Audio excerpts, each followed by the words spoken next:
अस्सलाम वालेकुम students. Next हम डिस्कस करने जा रहे हैं वो हमारा जो टॉपिक जो कि कंटिन्यू है नर्वस सिस्टम। तो उसमें जो 8 पोर्शन है वो है about the understanding the concepts of the biological clock and as well as the circadian rhythms. कि इसमें आपने ये जो बायोलॉजिकल क्लॉक है इसको डिस्कस करना है और जो सर्काडियन रिथम्स हैं ये आपने जो है वो देखने के क्या है। इसमें अगर आप सबसे पहले ये वर्ड देखें ये रिथम, तो ये है एक्टिविटीज़ के लिए ये वर्ड यूज़ किया जाता है, ठीक है, रिथमिक एक्टिविटीज़। तो अब ये जो ऑर्गेनिज्म होते हैं इनका एक सेपरेट बिहेवियर होता है कि वो किस बिहेवियर के अकॉर्डिंग जो है वो रिस्पॉन्स जो है वो अपना शो कर रहे हैं। तो उनको हम कहते हैं कि these are the biological behaviours, और उसको हम बायोलॉजिकल रिथम्स का नाम भी देते हैं। लाइक यहाँ पे अगर आप देखें तो उसे हम बायो रिथम्स कह रहे हैं या बायोलॉजिकल रिथम्स बोल रहे हैं। तो ये वो बिहेवियर्स होते हैं ऑर्गेनिज्म के जो कि अपने वो इन्वायरमेंट के लिहाज से या वो किसी भी स्टिमुलस के अकॉर्डिंग जो है वो शो करता है। तो उनको हम नाम देते हैं बायोलॉजिकल रिथम्स का या बायो रिथम्स। अब ये जो एक्टिविटीज़ होती हैं एक्चुअली इनका जो शोइंग पीरियड है, ये जो एक प्रॉपर एक्टिविटी है इसका जो टाइम है वो होता है अबाउट 24 आवर्स का, ठीक है, 24 आवर्स। लाइक अगर आप यहाँ अपनी बुक को भी फॉलो करें तो वहाँ पे वो बता रहे हैं कि biorhythms maker showing periodicity of about 24 hours. तो इस की वजह से कि ये जो पीरियड है ये एक होता है अबाउट 24 आवर्स का, ये जो एक्टिविटीज़ का पीरियड होता है। तो ये जो एक्टिविटीज़ हैं इनका जो पीरियड है 24 आवर्स का है, इसकी वजह से हम इनको बोलते हैं सर्काडियन रिथम्स। अब ये जो वर्ड सर्काडियन है इसका मतलब है अबाउट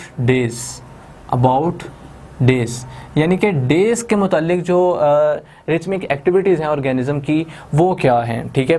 तो क्योंकि अगर हम डे की बात करें तो एक कंप्लीट जो हमारा 1 डे है वो होता है अबाउट 24 आवर्स का।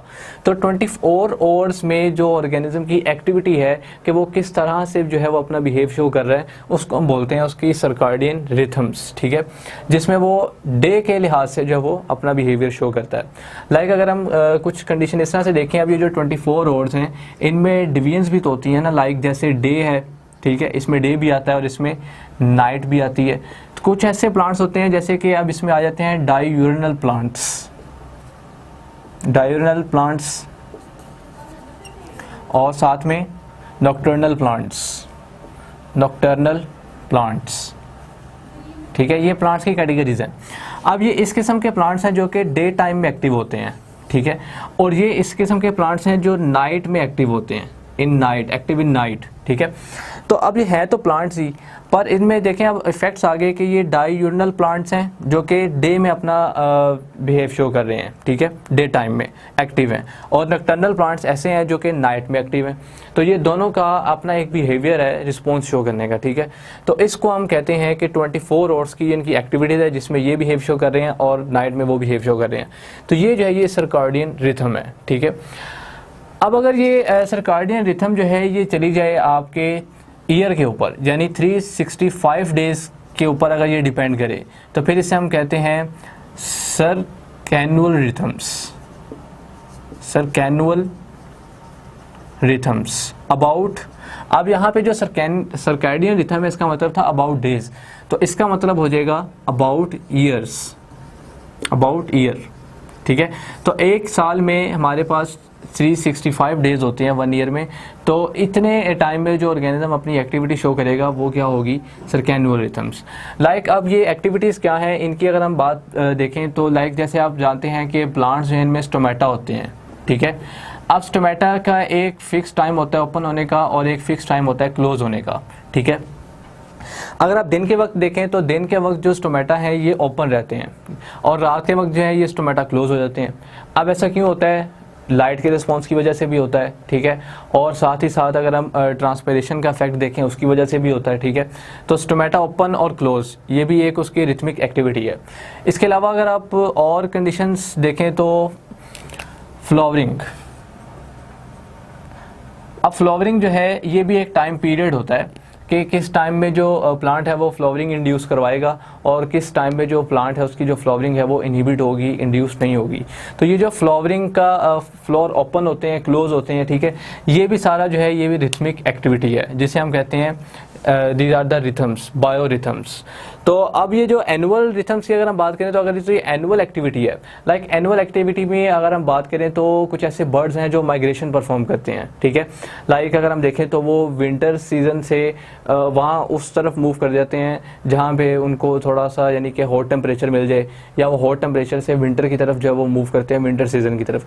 तो ये जो बर्ड्स वगैरह ऐसे एनिमल्स जो माइग्रेटरी एनिमल्स हैं तो वो भी जो है वो इसी कंडीशन में आते हैं, क्योंकि एक एनुअल रिथमिक एक्टिविटी होती है जिसे वो परफॉर्म कर रहे होते हैं।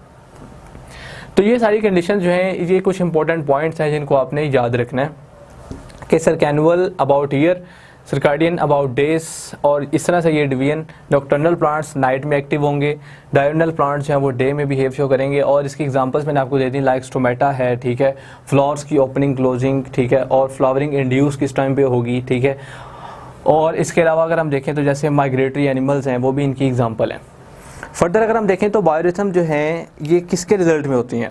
अब यहाँ तो ये हो सकता है कि एक्सटर्नल इन्वायरमेंट में कोई ऐसा स्टिमुलस है जिसकी वजह से जिसको वो डिटेक्ट करके अपने जो बिहेवियर है वो शो कर रहे हैं, ठीक है। जैसे कि मैंने ऑलरेडी बात की कि लाइट है, लाइट जो है वो एक्सटर्नल स्टिमुलस है, सनलाइट, तो उसके रिस्पॉन्स में भी जो एक्टिविटी वो शो करते हैं वो रिथमिक एक्टिविटी है, क्लियर। और इसको हम कहते हैं एक्सोजिनस रिस्पांस। और अगर तो वो अपने किसी इंटरनल स्टिमुलस की वजह से वो कोई ऐसा खास बिहेव जो है वो शो कर रहे हैं तो वो होगा एंडोजिनस जो है वो रिस्पांस। तो ये स्टिमुला जो है ये इंटरनल भी हो सकता है और एक्सटर्नल भी हो सकता है, क्लियर।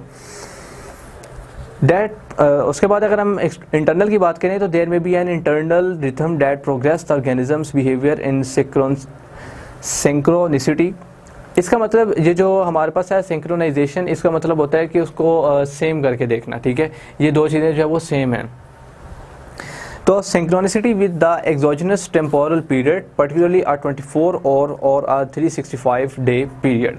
तो अगर तो वो 24 आवर का पीरियड है तो वो सर्काडियन रिथम है, अगर तो वो 365 डेज का पीरियड है तो वो फिर हमारे पास जो पीरियड होगा वो होगा सर्कैनुअल रिथम्स। ये आपने जो है वो डिफरेंस याद रखना है कि अगर 24 आवर्स की बात कर रहा है रिथमिक एक्टिविटी की तो वो है सर्काडियन रिथम, और अगर तो वो एनुअल की बात कर रहा है 365 डेज की तो वो है सर्कैनुअल रिथम्स। और इसके अलावा अगर हम बात करें तो जो इंटरनल हमारे पास जो इंडोजिनस रिस्पॉन्स है वो डिपेंड करता है जीन्स पे, कि जो जीन्स होते हैं ऑर्गेनिज्म के वो भी रिथमिक एक्टिविटीज़ को कंट्रोल कर रहे होते हैं कि ऑर्गेनिज्म ने किस तरह से जो है वो बिहेव शो करना है, ठीक है। और सम टाइम ये होता है कि जो जीन्स होते हैं वो एक्सटर्नल इन्वायरमेंट को के लिहाज से वो थोड़े से इफ़ेक्ट को चेंज भी करते हैं अपना इफ़ेक्ट, कि अगर हम जैसे बात करते हैं स्टिमुलस की, तो स्टिमुलस के अकॉर्डिंगली ऑर्गेनिज्म जो है वो बिहेव शो करता है। तो उसके जो जीन्स होते हैं वो उसके इंटरनल कंडीशन से उसको कंट्रोल कर रहे होते हैं, ये इंटरनल रिथमिक एक्टिविटीज़ जो हैं वो जीन्स के कंट्रोल में होती हैं। तो इन्वायरमेंटल जो फैक्टर्स हैं वो भी इफ़ेक्ट करते हैं जीन्स की जो सारा रिस्पॉन्स है उसको।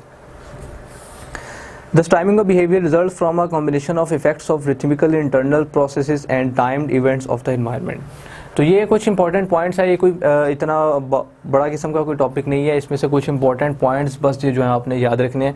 इसके अलावा एक बॉक्स में छोटी सी एग्जांपल दी हुई है, वो ड्रोसोफिला के मुतालिक दी हुई है, ठीक है, और उसका साइंटिस्ट का नेम याद रखना है आपने। Erwin Bunning of the university of Tubingen Germany has shown that exposure of fruit flies drosophila to constant condition for 15 consecutive generations fails to eliminate the essentially 24 or rhythmic या rhythm of this insect. कि जो Drosophila है इस पे तो बहुत से scientist जो हैं उन्होंने अपना जो वर्क है परफॉर्म किया है, उसकी एक्टिविटीज़ जो है उसको शो चेक किया।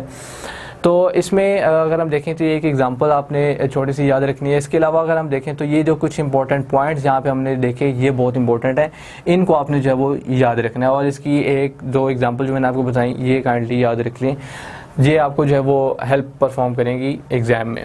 तो ये हमारा जो टॉपिक था बायोलॉजिकल क्लॉक के हवाले से और सर्काडियन रिथम के हवाले से, ये यहाँ पे हमारा क्लियर हो गया। नेक्स्ट जो हमारे लेक्चर होंगे उसमें हम फर्दरली डिस्कस करेंगे कि ये किस तरह से आगे जो मेथड है ये परफॉर्म होता है। लाइक अगर हम फोटो पीरियडिज्म देखें प्लांट में ये परफॉर्म होती है, तो वो एक जो है वो क्लॉक के ज़रिए सारा मेथड जो है ये परफॉर्म होता है। तो यहाँ पर बेसिक जो है वो हमने सिर्फ ये देखना था कि ये सर्काडियन रिथम्स और बायोलॉजिकल क्लॉक है क्या, ठीक है जी। तो वो हमारा यहाँ पे क्लियर हो गया। Okay, thanks.